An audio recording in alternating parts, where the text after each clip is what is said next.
Hello again, everyone. Today we're talking about the new Divinity's Ward.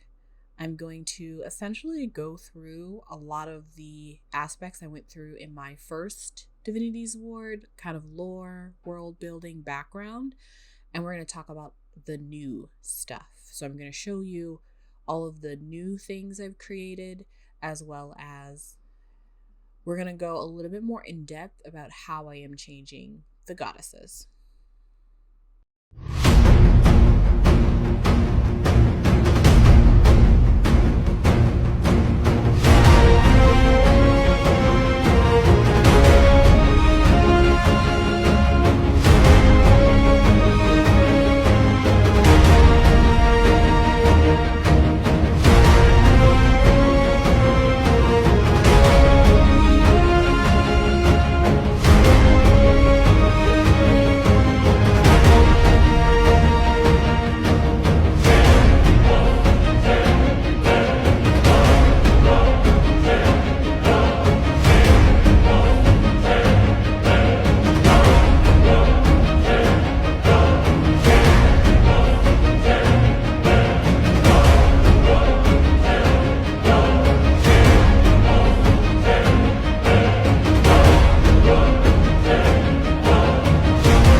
So for this campaign, there is a new concept.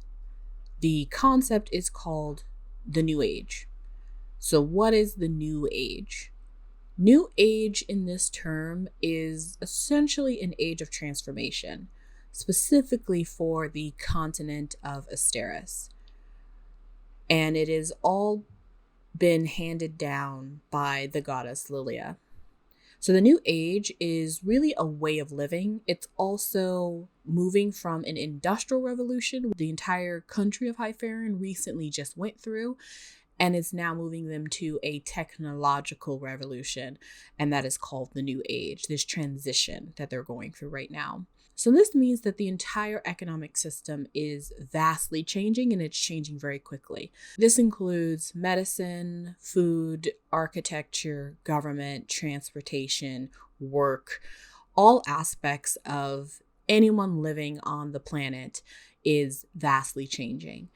And the idea is that eventually after this new age, once this age of technology has taught them everything, they will hopefully go out beyond their planet, and not necessarily through portals, but through light travel and space travel. Now, this creates a fundamental issue with the reason why the goddesses have so much power. So one of the things that I made very different in this campaign and in this world is that the 1%, or the people who have the majority of the power, are very familiar with portals. They have control over the portals, and they know what's going on outside of the world of Hyperion. But the everyday person or creature that lives on this planet, the only time they have access to portals is when the portals are specifically curated for them. So it's either being used as some level of transportation, but it's not like an open commodity. You're not able to go to like a station that has a portal and then you can go off world. Normal people don't go off world in Divinity's Ward. So if you are a regular person, what would you think of as a alternative to portals, which you don't have access to? You might think, well, if I can just create something that can go into space, it might take me longer to get to wherever the portals go, but I can get there some way. So Divinity's Ward is now going to be played in a system called Open Legend. I will leave that system's information in the description box. But I have been kind of looking through And I did already make a video on some of the additions and some of the changes, what I'm keeping, what I'm using, etc., etc. And everything is still being worked on. I still have another month while I'm writing like the session 0 and the first couple of sessions. I still have some time to really workshop a lot of the things that I have created specifically for the old game, so the 5e game, that I know I wanted to keep, and making sure that they work in Open Legend, as well as instituting some brand new things that just work well with this new story and this new idea.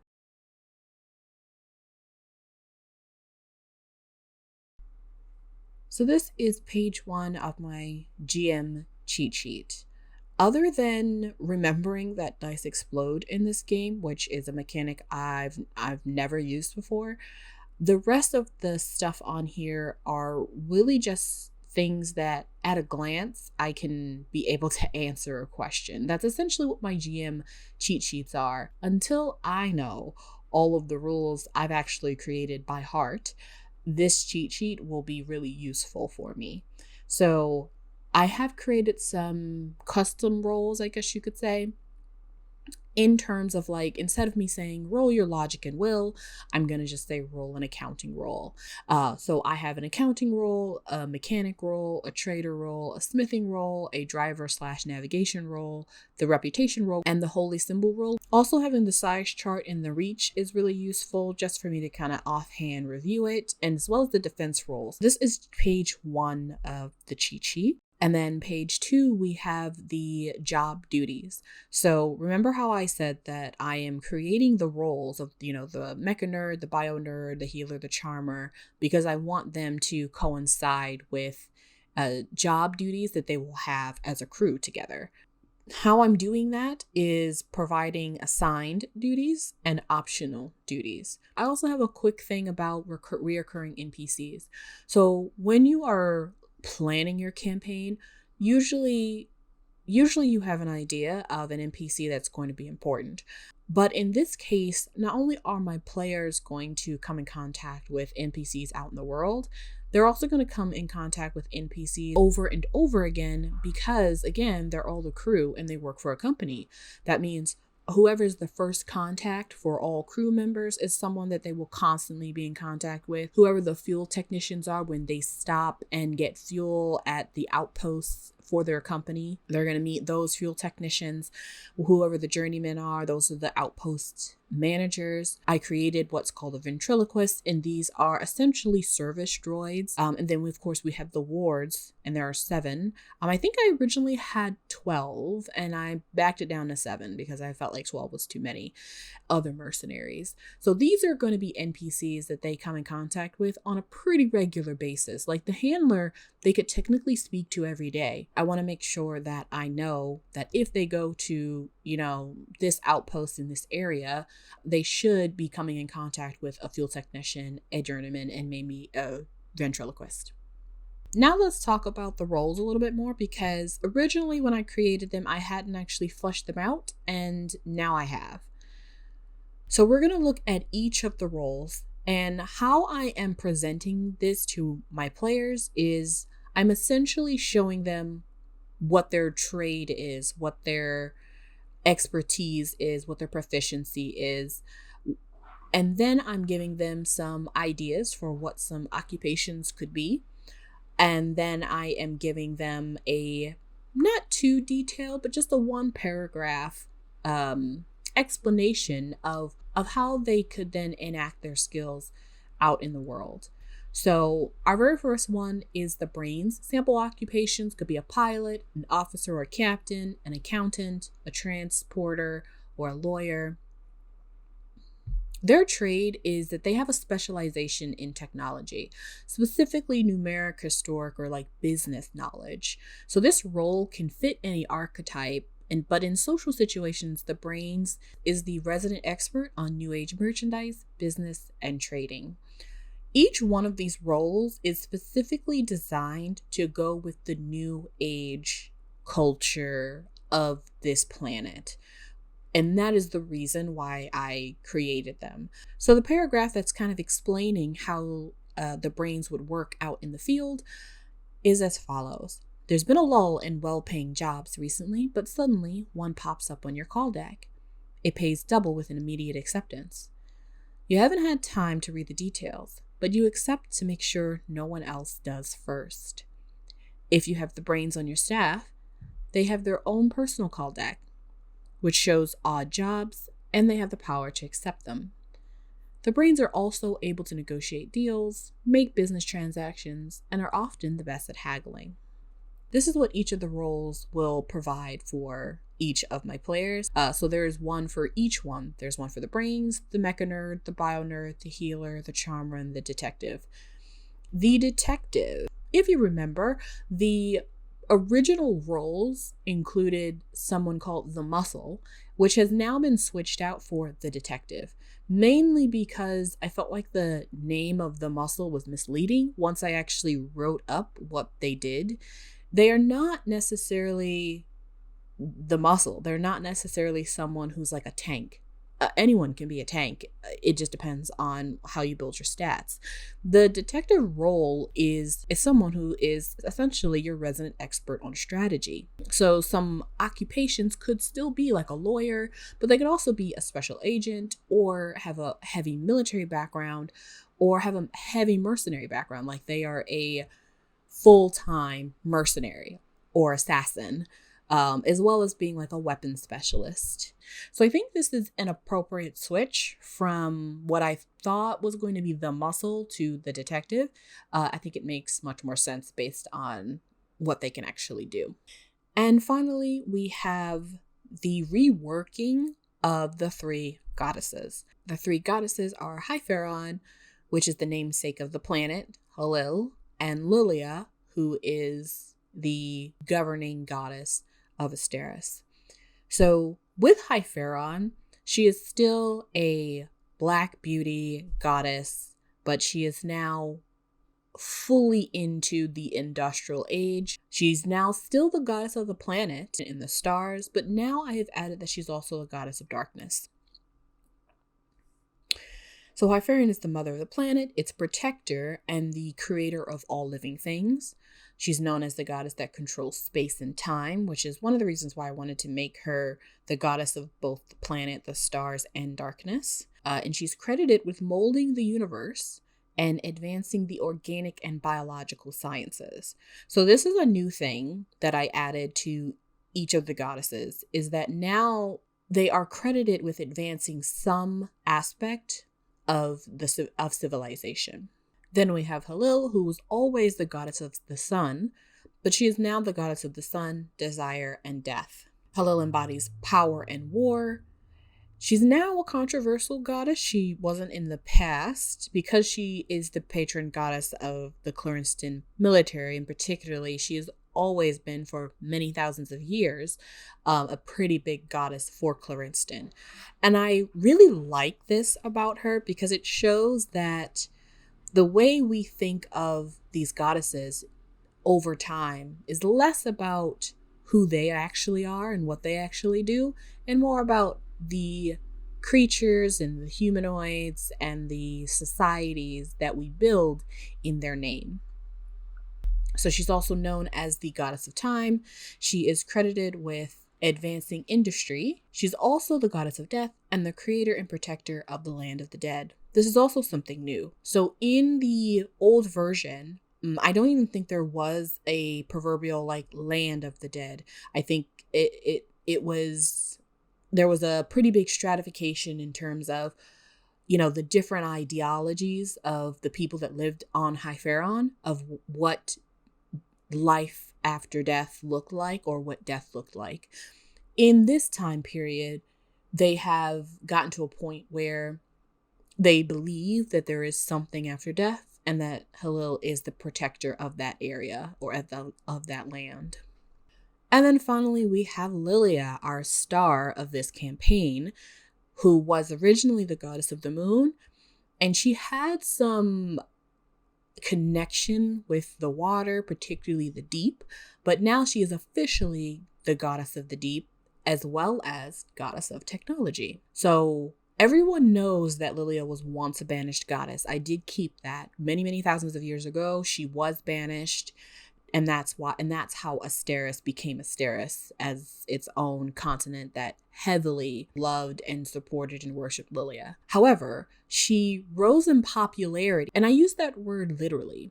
She literally became popular because during the Industrial Revolution, which exploded, in Hypharon, this new age technology immediately became next new best thing.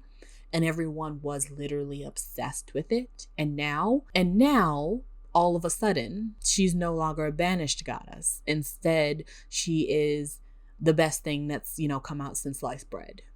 Again, I am kind of telling a story of humanity in the way that I have evolved everything in Hypharon.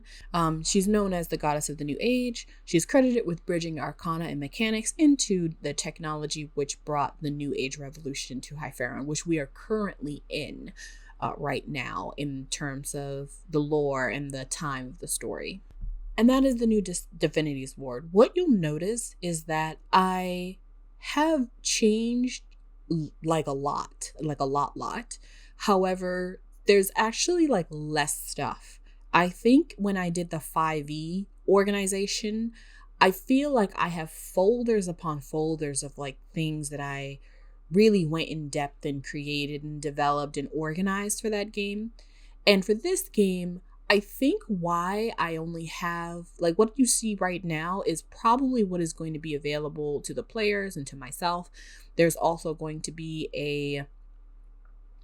there's like 3 pages that just explains a little bit about like the origins and the lore of the world, the character sheet, and then of course any custom items will have like their own stats and things like that, but I'm still working on those. But other than that, one of the reasons why writing Divinity's Ward this way is actually much easier than the 5e game that I did was because it already has an established history.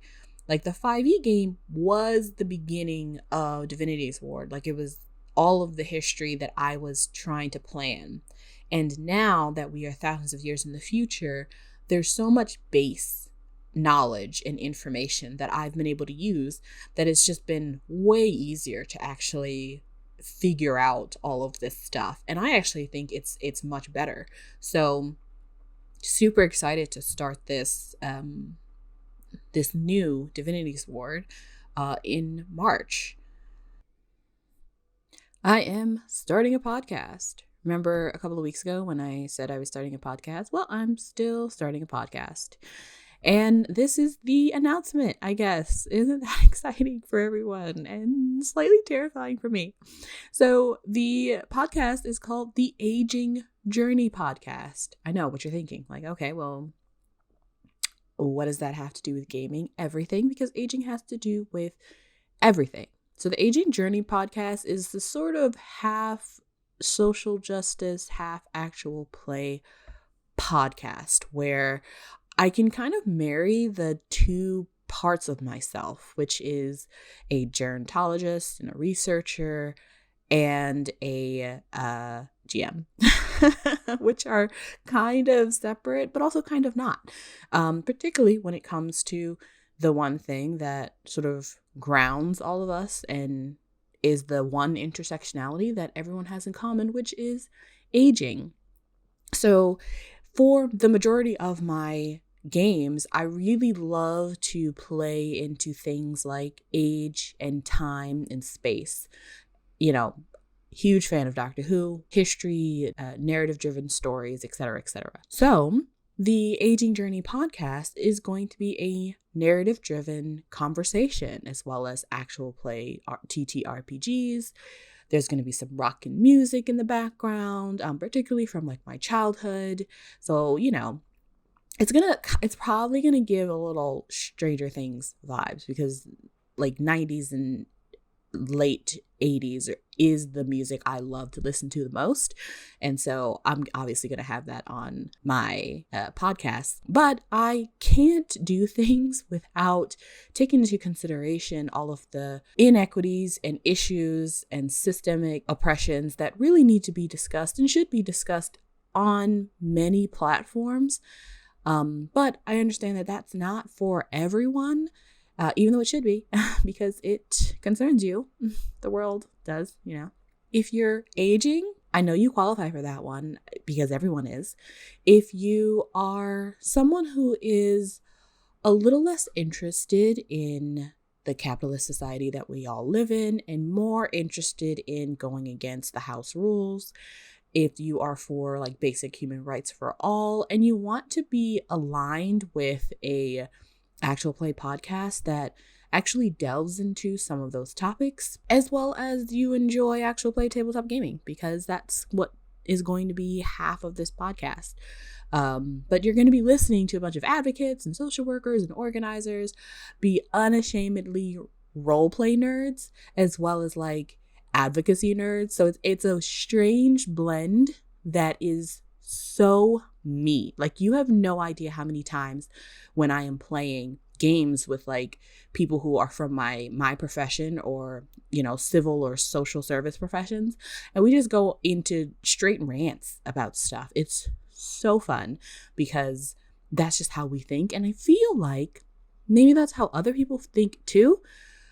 There's also a whole community of, you know, gamers who are therapists and social workers and organizers, and they play just to play, but I want to see what would happen if we all like play together. Like, what type of conversations come from that?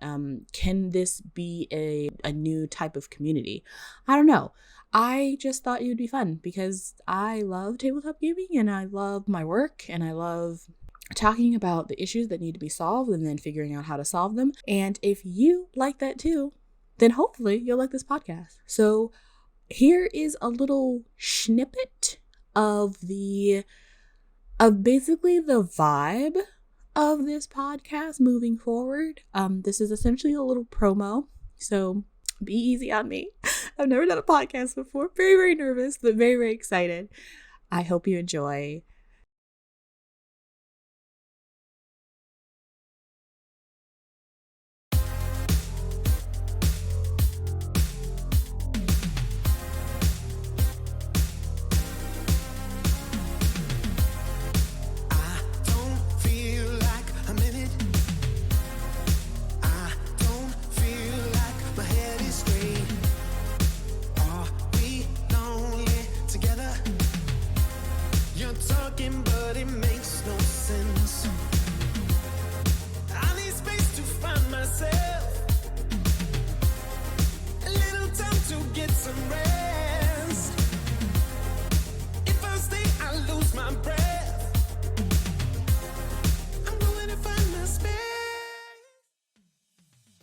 Anyone like to play games? I do. Dungeons and Dragons, Call of Cthulhu, Grand Theft Auto, and occasionally poker.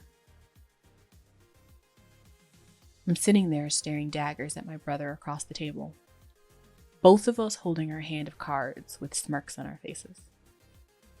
I've only got 2 pair, and he probably only has a high card, but we aren't playing this game to see who wins or loses.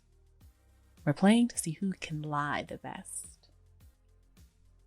Because we all know the house always wins.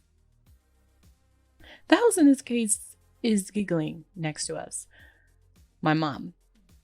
She's holding her cards close to her chest, and she's practically bouncing up and down over there with excitement. We know she doesn't have anything. She doesn't actually know how to play the game, but we let her sit in because she seems to enjoy it. She's having fun. No matter.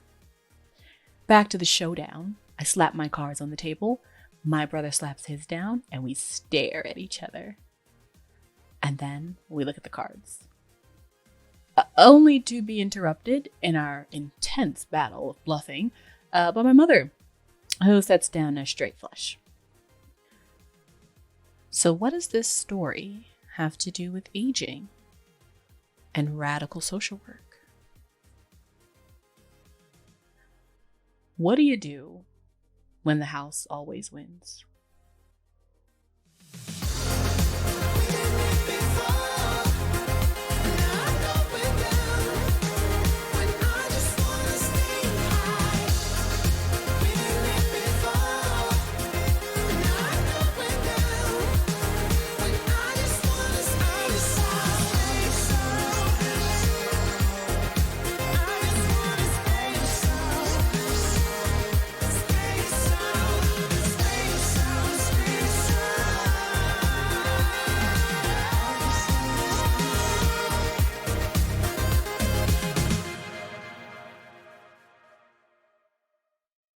And that's going to be it for me. Thank you all so much for watching. And as always, I'll see you next time.